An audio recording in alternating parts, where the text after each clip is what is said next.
ഒക്കെ വന്നു. ഈ ലോൺ അടയ്ക്കാൻ കിടക്കണു, അതും പ്രൈവറ്റ് ബാങ്കിൻ്റെ ഇതടയ്ക്കാൻ കിടക്കണു. പിന്നെ ഞാൻ അന്ന് ഞാൻ പറഞ്ഞില്ലേ റിയൽ എസ്റ്റേറ്റിലൊക്കെ ഉണ്ടായിരുന്നു. ഇപ്പം 2 വീട് പണിതിട്ടിട്ടുണ്ടായി. ഇത്തിരി സ്ഥലം കിടപ്പുണ്ടായി. ഇതെല്ലാം അങ്ങോട്ട് കൊടുത്തു. ഒരു വീട് മോനിന് കൊടുത്തു. അപ്പം അത് നേരത്തെ കൊടുത്താ. മറ്റേ വീടൊക്കെ നമ്മൾ ഒത്തിരി നഷ്ടത്തിന്, അതായത് ഈ കൊറോണയ്ക്കൊക്കെ മുമ്പ് നല്ല വില പറഞ്ഞ വീടുകളൊക്കെ ഒത്തിരി നഷ്ടത്തിന് നമ്മൾ കൊടുത്തു. ഈ 5 സെൻറ്റ് സ്ഥലം 8 ലക്ഷം രൂപ പറഞ്ഞത് 5,60 കൊടുത്തു. 5,60 കൊടുത്ത് കടങ്ങളെല്ലാം വീട്ടി, വീടിൻ്റെ കടങ്ങൾ വീട്ടി, മോൻ്റെ എൻ്റെയും കാറിൻ്റെ കടങ്ങളെല്ലാം വീട്ടി സ്വസ്ഥമായിട്ട് കിടക്കാം. ഇപ്പം എന്ന് വെച്ചാൽ കടമില്ല. അവര് രാഹുലുമായിട്ട് എല്ലാം സെറ്റായി. ഇനി അങ്ങനെ ഒരു ജീവിതം തുടങ്ങാം, അങ്ങനെ ഒരു ഇതും ഉണ്ടായി. അപ്പൊ എന്നോട് പറയും ഗോൾഡൊന്നും മേടിക്കരുതമ്മ, ഞാൻ ഇടൂല.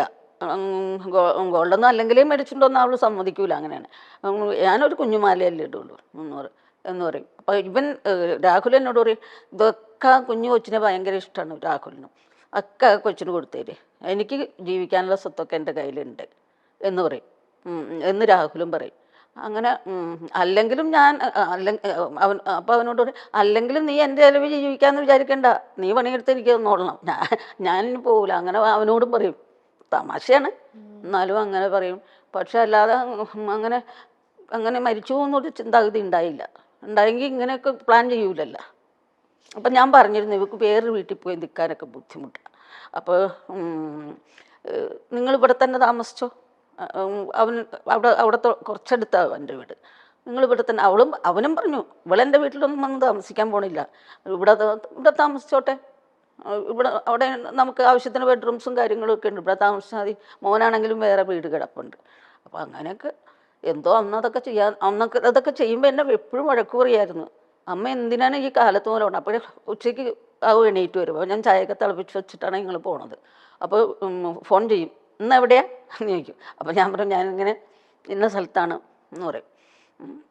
അപ്പോഴത്തേക്ക് അമ്മ ഇനിയിപ്പോൾ എന്തിനാ ഇങ്ങനെ കിടന്ന് ഓടണേ എന്ന് ചോദിക്കും എപ്പോഴും. പക്ഷേ ഞാൻ അന്ന് ഓടിയില്ലായിരുന്നു, എൻ്റെ കൊച്ചിനെ ഇങ്ങനെ ചികിത്സിക്കാനൊന്നും എനിക്ക് പറ്റില്ലായിരുന്നു. ഇത് എനിക്ക് ഇങ്ങനെ ഒരു സംതൃപ്തിയുണ്ട്, എനിക്ക് നോക്കാവുന്നതിൻ്റെ പരമാവധി നോക്കി എന്നുള്ളത്. പിന്നെ കൊറോണ വന്ന് കുറേ കൊല്ലങ്ങൾ, 1-2 കൊല്ലത്തോളം വെറുതെ ഇരുന്നില്ലേ. അപ്പോഴും നമുക്ക് ലോൺ കാര്യങ്ങളൊക്കെ ഇങ്ങനെ കിടക്കുകയാണ്. അന്നൊക്കെ അത് നമ്മുടെ കയ്യിൽ അന്ന് നമ്മളും കൂടി ജോലി ചെയ്യുന്നതുകൊണ്ട് ഉണ്ടായി, അതൊക്കെ അടച്ചു പോകാനൊക്കെ പറ്റി. അപ്പം ആകെ ഒരു ജീവിതത്തിൽ ഇനി എന്തെങ്കിലും ഒന്ന് നോക്കണം. കാരണം ജീവിതത്തിൽ ആകെ ഒരു ആശ്വാസമുള്ളത് കടമില്ല എന്നുള്ളതാണ്. കടങ്ങളൊക്കെ തീർന്നു എന്നുള്ളത്. എന്നിട്ട് അവിടെ കിടന്നിട്ടും പുള്ളിക്കാരത്തിൻ്റെ ചിന്ത ഇതൊക്കെയായിരുന്നു, അമ്മ എങ്ങനെ ലോൺ അടയ്ക്കും. ഇപ്പോൾ 2 കൊല്ലമായി നമ്മൾ അടച്ചു തുടങ്ങിയിട്ട്. അത് കഴിഞ്ഞാണ് ഒരു പ്രോഗ്രാം വന്നിട്ട് അതിൻ്റെ അപ്പോൾ ലോൺ അടച്ചു പോകും. അങ്ങനെ ചെയ്തുകൊണ്ടിരുന്ന വെച്ചാൽ വീട്ടിലെ കാര്യങ്ങളൊക്കെ അവൾ കൊണ്ട് നടക്കുക. 2 കൊല്ലം കഴിഞ്ഞ് പിന്നെ അവൾക്ക് ഒരു നല്ല ഷോ കിട്ടി, അത് ചെയ്തുകൊണ്ടിരിക്കുകയായിരുന്നു. അപ്പോൾ പിന്നെ ലോണൊക്കെ അടച്ചു തുടങ്ങിയതാണ്. അപ്പോൾ ഇപ്പം ഇത് പറയുമ്പോൾ ഇതിൻ്റെ അടിയിൽ കമൻറ്റ് വരാൻ പോണത്, ഞാനിന്നാൾ ഹോസ്പിറ്റലുകാരുടെ കാര്യം പറഞ്ഞപ്പോൾ അവരോട് പറഞ്ഞിട്ട് കമൻറ്റ് വന്നത്, തള്ളയ്ക്ക് ഇപ്പോഴും കാശ് മാത്രം മതി ആരാണ്ട് ഒരാൾ കേട്ടോ, അല്ലാണ്ട് വേറെ ആരും അങ്ങനെ ഒരു കമൻ്റൊന്നും പറഞ്ഞില്ല. നമ്മൾ അവരുടെ അതൊന്നും നമ്മൾ നോക്കിയിട്ട് കാര്യമില്ല. നമുക്കറിയാലോ എന്തായിരുന്നു സത്യം, എന്താ നടക്കണേ. നമുക്ക് എല്ലാവരും വീട് ഞാൻ പറഞ്ഞത് നീ പേടിക്കണ്ട. അപ്പോൾ ഇനി മാറ്റി വയ്ക്കുമ്പോൾ നമുക്ക് നല്ല പൈസയാവും, കുറേ പൈസയാവും. അപ്പം 25 ലക്ഷത്തോളം ഹോസ്പിറ്റലിൽ തന്നെ കെട്ടണം അതിന്. അപ്പോൾ അമ്മ ഇത് മാറ്റി വയ്ക്കണമെന്നൊക്കെ പറഞ്ഞാൽ എങ്ങനെ അമ്മ ചെയ്യൂ ഇത്? ഞാൻ പറയും, ഇത്രയും കാലം വാടകയ്ക്ക് താമസിച്ചു, ഇനി നീയും ഉണ്ട്, ഞാനും ഉണ്ട്, അച്ഛനും ഉണ്ട്, നമുക്കെല്ലാവർക്കും കൂടി ഇനിയും ശ്രമിക്കാം. ഈ വീടങ്ങ് വിറ്റ് കളഞ്ഞാൽ പോരെ, ഇത് പ്രശ്നം തീർന്നില്ല. ഇത് 8 വർഷം ലോൺ അടച്ച് 2 വർഷവും കൂടെ ലോൺ ഉണ്ടായുള്ളൂ. അത് വിൽക്കാൻ നീ പേടിക്കേണ്ട, നീ കാശിനെ കുറിച്ചൊന്നും ഇവിടെ കിടന്ന് ചിന്തിക്കുകയേ ചെയ്യരുതെന്ന് പറയും. അവൾക്ക് അതൊക്കെയായിരുന്നു ചിന്താഗതി. അവൾ എപ്പോഴും ആ ഒരു കാര്യത്തിൽ ഇങ്ങനെ ടെൻഷനായിരുന്നു അല്ലേ സുബിക്ക്? എപ്പോഴും അത് ഇങ്ങനെ വല്ലാണ്ട് സുബീനെ എത്രത്തോളം സ്നേഹം സൈഡിൽ നിന്ന് കിട്ടിയാലും നിങ്ങളൊന്നും സെക്യൂർഡ് അല്ലല്ലോ, നമ്മൾ സെക്യൂർഡ് അല്ലല്ലോ, നമുക്ക് ഇനിയും കുറച്ച് കാര്യങ്ങൾ ചെയ്യാനുണ്ട്, ഇങ്ങനത്തെ ഒരു വറി എപ്പോഴും. അത് ഞങ്ങൾക്ക് വീടൊക്കെ ഉണ്ടായതാ. ഞാനിങ്ങനെ ചെറുപ്പം മുതലേ ഇതുങ്ങളൊക്കെ പഠിക്കുമ്പോൾ മുതലേ ഞാനിങ്ങനെ എന്തെങ്കിലും ജോലി ചെയ്യും, എന്തെങ്കിലുമൊക്കെ ചെയ്യും ഞാൻ. അങ്ങനെ ചെന്ന് പൈസയൊക്കെ ഉണ്ടാക്കി നമുക്കൊരു വീടൊക്കെ വെച്ച് നല്ല രീതിയിലായതായിരുന്നു. പിന്നെ പുള്ളി അങ്ങനത്തെ ഒരു മൈൻഡുള്ള ഒരാളല്ല. പുള്ളിയുടെ ഒരു റൂട്ടിൽ അങ്ങോട്ട് നടക്കുകയായിരുന്നു. അപ്പോൾ ആ വീടൊക്കെ വിറ്റ് കളയേണ്ടി വന്നു. പുള്ളിയുടെ തന്നെ കടം കയറ്റി വയ്ക്കും, കുറേ പ്രശ്നങ്ങളുണ്ടാക്കും. അപ്പോൾ അന്നൊക്കെ വീട് വെച്ചു. അപ്പോൾ പിന്നെ എത്രയോ വർഷങ്ങളാണ് വാടകയ്ക്ക് താമസിച്ചത്. ഒരു വീടുണ്ടായപ്പോൾ തന്നെ അവൾക്ക് ആശ്വാസം. അപ്പോഴും ഞാൻ ഹോസ്പിറ്റലിൽ കിടന്നു ഇനി 2 വർഷം കൂടെ അടച്ചാൽ പോരെ, അത് വേണമെങ്കിൽ ആ വീടങ്ങ് വിറ്റേച്ച് അടച്ചു തീർത്തോളാം, നീ പേടിക്കൊന്നും വേണ്ട എന്ന് വേറെ ഒരു വീട് കിടക്കണത്. അങ്ങനെ അടച്ചു തീർത്തോളാം, നീ എന്തിനാ പേടിക്കണേ, നീ കാശിനെ കുറിച്ചല്ല ഇവിടെ കിടന്ന് ചിന്തിക്കണേ, നീ മനസ്സിന് ബലം കൊടുക്കുക. ഞാൻ ഇവിടുന്ന് എണീറ്റ് പോകുമ്പോൾ പണ്ടത്തെ പോലെ തന്നെ പ്രോഗ്രാം ചെയ്യും ഞാൻ ഇനി, അങ്ങനെ ചിന്തിക്കണം. ഇതിനിടയിലുള്ളതാണ് വേറൊന്നെന്ന് പറയുന്ന മണിച്ചേട്ടന്റെ ഒന്നാണ്.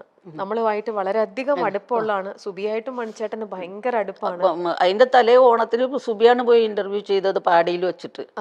പിന്നെ അതാണ് ലാസ്റ്റ് സുബി മണിയായിട്ട് ചെയ്തത്. മാത്രല്ല മണിച്ചേട്ടനായിട്ട് എനിക്കും നന്നായിട്ട് പരിചയമുണ്ട്. അപ്പൊ മണിച്ചേട്ടനും നമ്മളുടെ ഇടയിൽ ഇങ്ങനെ നമ്മൾ കോമൺ ആയിട്ട് ഇരുന്ന് സംസാരിക്കുമ്പോൾ മണിച്ചേട്ടനൊക്കെ എപ്പോഴും ഇവളുടെ കല്യാണം, നമ്മളെല്ലാരും അതെ സുബിയെ കല്യാണം കഴിച്ച് കാണണം എന്ന് ഭയങ്കരമായിട്ടും മണിച്ചേട്ടനും ആഗ്രഹിച്ചിരുന്ന ഒരു കാര്യമാണ്. ജനുവരി 1 പുള്ളിയുടെ ബർത്ത്ഡേ. അപ്പോൾ നമ്മൾ 31 എന്താണെങ്കിലും എവിടെയെങ്കിലും നമുക്ക് പ്രോഗ്രാം ഉണ്ടാവും. അപ്പോൾ 2 കൊല്ലം ജനുവരി 1 പുള്ളിയുടെ ബർത്ത്ഡേക്ക് ഞങ്ങൾ പോയി. അപ്പോൾ ചാലക്കുടി തന്നെ ക്ലബിൻ്റെ പ്രോഗ്രാമായിരുന്നു. അതും കഴിഞ്ഞ് നേരെ അവിടെ തന്നെ ഹോട്ടലിൽ റൂം എടുത്ത് താമസിച്ച് പിറ്റേ ദിവസം ബർത്ത്ഡേയും കൂടിയിട്ടാണ് ഞങ്ങൾ പോകുന്നത്. പിന്നെ മണി, നാദിർഷ, ദിലീപ്, ഭാവന ഇവർ എല്ലാവരും കൂടി ഒരു ട്രിപ്പ് പോയി അമേരിക്ക.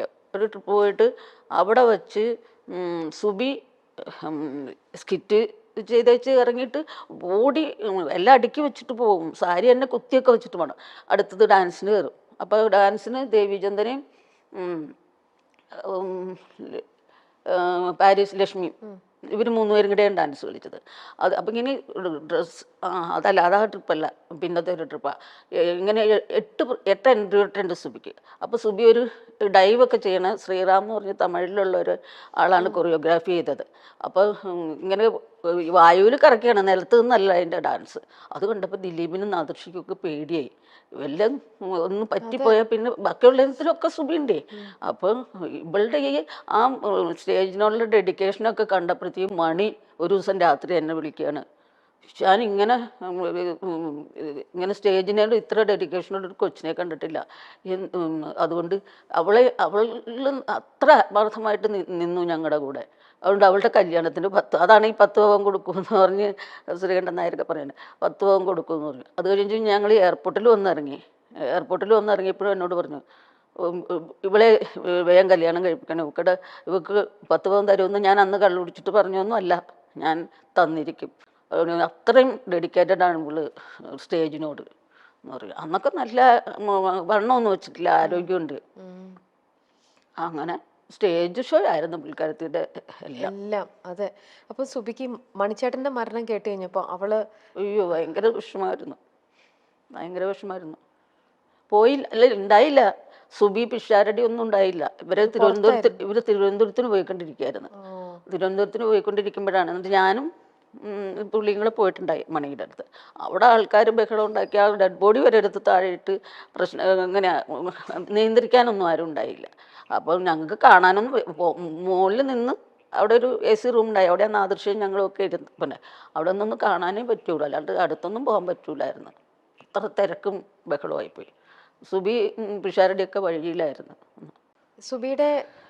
സുബിയുടെ കാര്യം പറയുമ്പോഴേ ഇന്നും അമ്മയുടെ മനസ്സിലേക്ക് വരുന്നത് ആ അവസാന നിമിഷം, കുഞ്ഞു പറഞ്ഞ പോലെ മൂക്കിൽ പഞ്ഞി വെച്ച് കിടക്കാന്ന് പറയണത്, ആ സുബിയുടെ മുഖമാണോ അമ്മയുടെ മനസ്സിലേക്ക് വരുന്നത്, അതോ ഇപ്പം അതാ വരുന്നത്? പക്ഷെ എനിക്ക് അങ്ങനെ വരരുത്, അവളുടെ മറ്റുള്ള അത് കാണാതിരുന്നെങ്കിൽ നമുക്ക് ഇത് ഇപ്പൊ വരുന്നത് അതാണ്.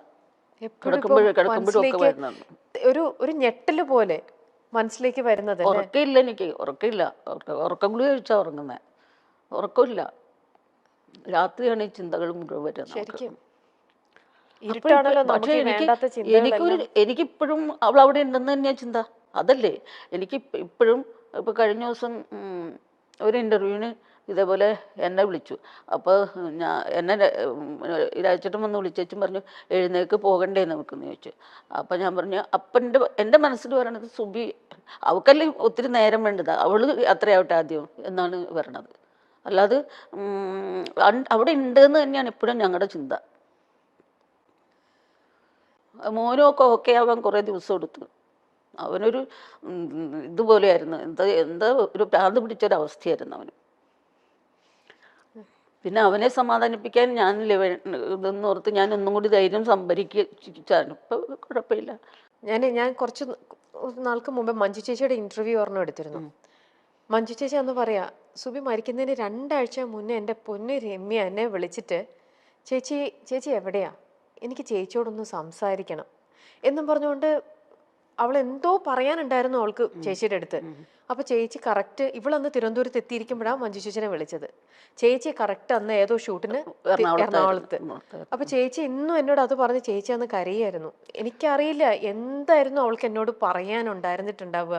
അതുപോലെ തന്നെ ഒരു ജ്യോത്സ്യം പറയുന്ന ഒരാളുണ്ടല്ലോ, ജ്യോത്സ്യത്തില് ഹരിചേട്ടനാണോ?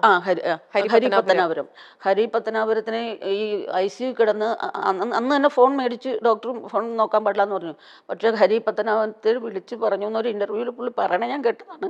ഹരി പത്തനാപുരത്തിനെ വിളിച്ചിട്ട് എനിക്ക് ഒരു കാര്യം പറയാനായിട്ട് വിളിക്കാമെന്ന് പറഞ്ഞു വെച്ചതാണ്. പിന്നെ ഹരി ഇങ്ങോട്ട് വിളിച്ചിട്ട് എന്തായിരിക്കും അമ്മ അവള് ഇങ്ങനെ എല്ലാരും അവൾക്ക് അത് ഈ അസുഖമൊക്കെ ആയി കഴിഞ്ഞപ്പോഴത്തേക്കും, അസുഖമൊക്കെ വന്നു കഴിഞ്ഞപ്പോൾ പുള്ളിക്കാരത്തേക്ക് ഇത്തിരി വിശ്വാസങ്ങളൊക്കെ ഉണ്ട്.